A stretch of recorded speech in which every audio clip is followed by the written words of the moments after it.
The audience was clearly ill at ease. They applauded at the final assignment, but the applause was piecemeal, no longer a crescendo of united enthusiasm.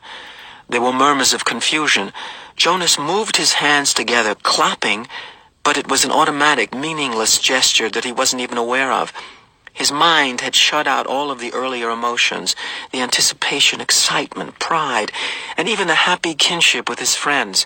Now he felt only humiliation and terror. The chief elder waited until the uneasy applause subsided. Then she spoke again.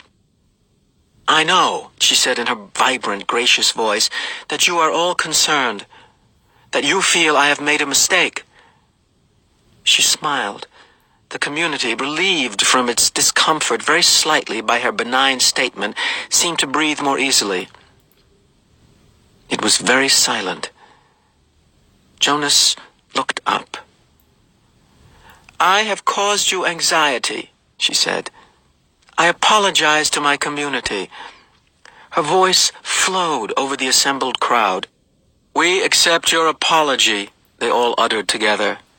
"Jonas," she said, looking down at him, "I apologize to you in particular. I caused you anguish." "I accept your apology," Jonas replied shakily. "Please come to the stage now."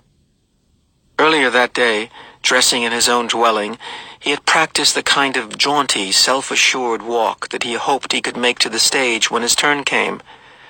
All of that was forgotten now. He simply willed himself to stand, to move his feet that felt weighted and clumsy, to go forward, up the steps, and across the platform until he stood at her side. Reassuringly, she placed her arm across his tense shoulders. "Jonas has not been assigned," she informed the crowd, and his heart sank. Then she went on. "Jonas has been selected." He blinked. What did that mean? He felt the collective questioning stir from the audience. They too were puzzled. In a firm, commanding voice, she announced, "Jonas has been selected to be our next receiver of memory." Then he heard the gasp, the sudden intake of breath, drawn sharply in astonishment by each of the seated citizens. He saw their faces, the eyes widened in awe, and still he did not understand. "Such a selection is very, very rare," the chief elder told the audience. "Our community has only one receiver. It is he who trains his successor. We have had our current receiver for a very long time," she went on. Jonas followed her eyes and saw that she was looking at one of the elders. The committee of elders was sitting together in a group, and the chief elder's eyes were now on one who sat in the midst, but seemed oddly separate from them.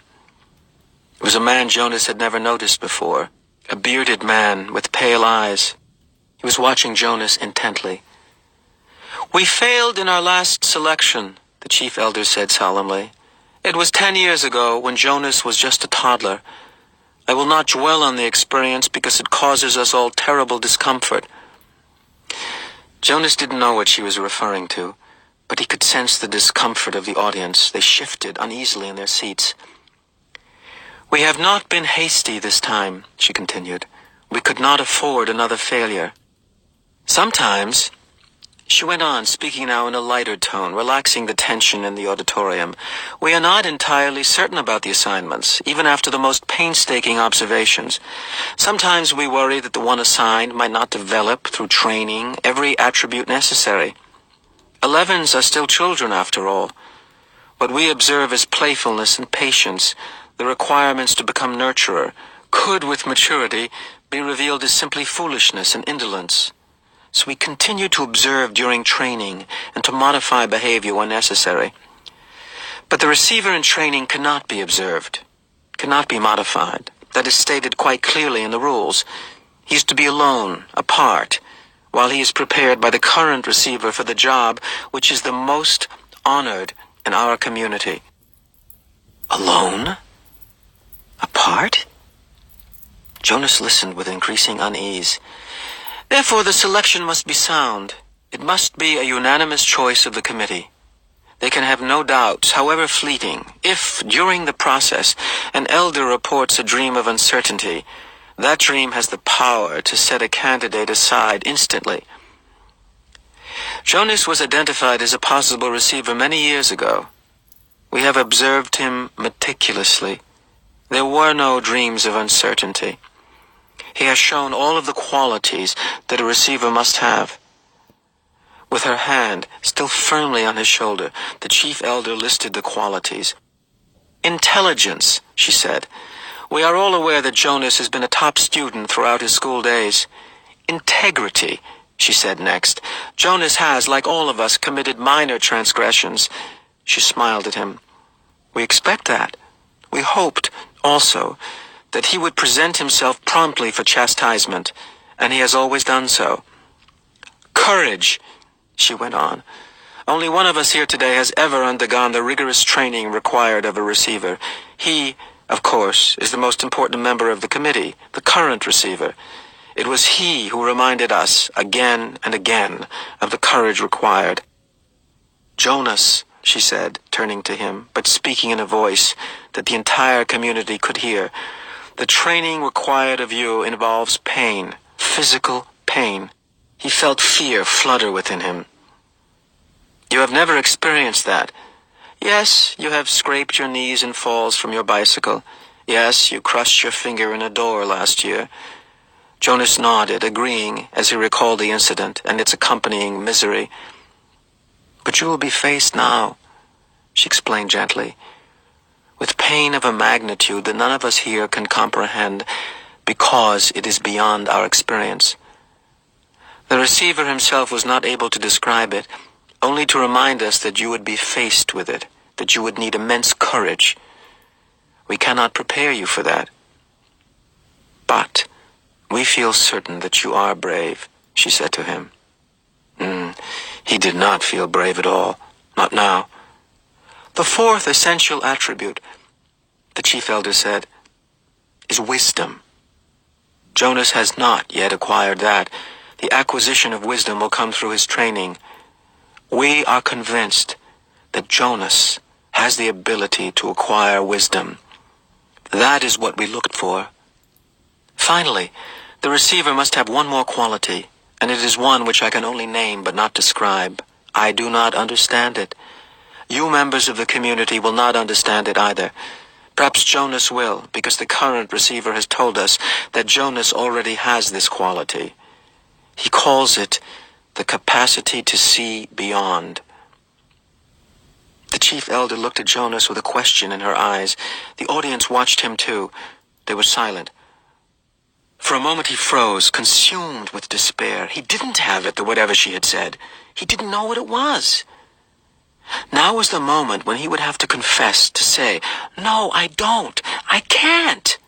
And throw himself on their mercy, ask their forgiveness, to explain that he had been wrongly chosen, that he was not the right one at all. But when he looked out across the crowd, a sea of faces, the thing happened again. The thing that had happened with the apple. They changed. He blinked, and it was gone. His shoulders straightened slightly. Briefly, he felt a tiny sliver of sureness for the first time. She was still watching him. They all were. "I think it's true," he told the chief elder in the community. "I don't understand it yet. I don't know what it is.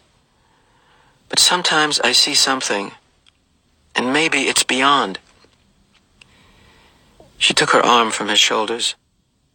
"Jonas," she said, speaking not to him alone, but to the entire community of which he was a part, "you will be trained to be our next receiver of memory. We thank you for your childhood." Then she turned and left the stage, left him there alone, standing and facing the crowd, which began spontaneously the collective murmur of his name. "Jonas."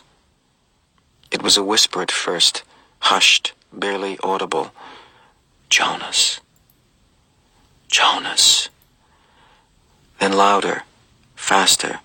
"Jonas. Jonas. Jonas. With the chant, Jonas knew the community was accepting him and his new role, giving him life the way they had given it to the new child Caleb. His heart swelled with gratitude and pride.